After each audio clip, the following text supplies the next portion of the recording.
Boxall, a school reporter from Thomas Adams' Web. And I'm Eve Coburn. We want to talk about a serious issue concerning Bill Etheridge and the future of our education. Bill Etheridge is a UKIP MEP for Shropshire who has published a book called Black Country Revolutionary, a political scrapbook in 2012. It expresses his opinions on matters like higher education, and he calls it a vision for how our nation could be revitalised. He thinks that only the top 20% of students should receive higher education, so the other 80% would be forbidden from going to universities, academies and colleges. We spoke to students from across the school, Year 8, on this matter. Bill Etheridge, the UKIP MEP for Shropshire, has expressed his views about higher education, declaring that he thinks only the top 20% of students should be allowed to attend higher education, like universities and colleges. What are your immediate thoughts on this subject? Well, first of all, I think it'd be interesting to know whether or not he was in the top 20%, because is he saying that he shouldn't be able to go to university? Is he including private schools? Did he go to a private school, I wonder? Because if he did, I wonder if he's including those. So I think what Mr. Etheridge, isn't it, has to say doesn't really have any standing. I don't see any reason why. And plus, I wonder, what would everybody else do who isn't going to university? Are there enough jobs for those people? How will this affect people around the UK? Well, I think most probably it would affect them in the way that they think about how they want their education system to be set out, really, I think. You know, do they want an equal,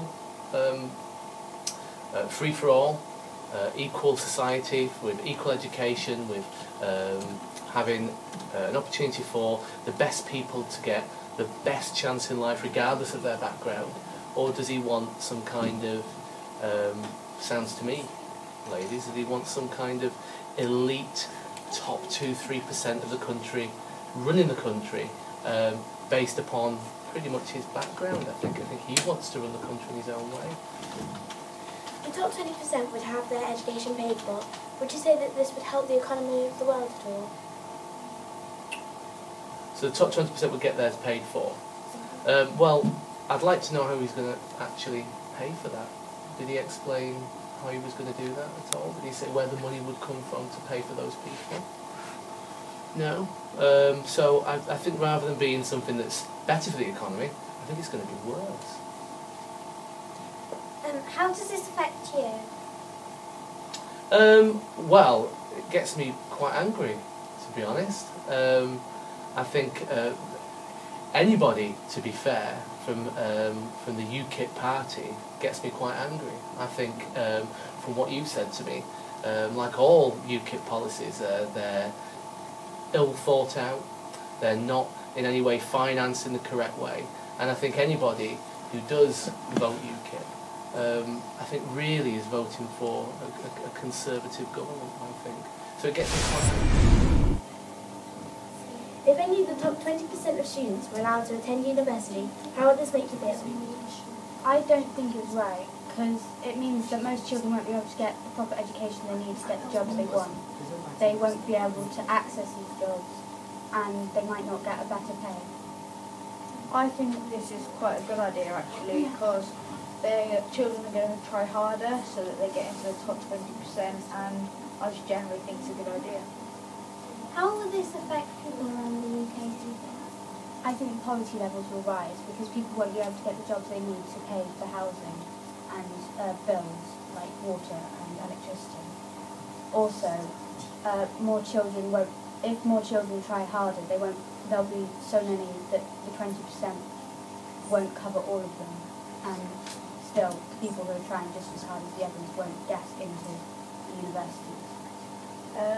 I don't think it'll affect it that bad, as the people that are in the top 20%, there will be more money in the UK because there's like not as many jobs, but there's more people earning more money.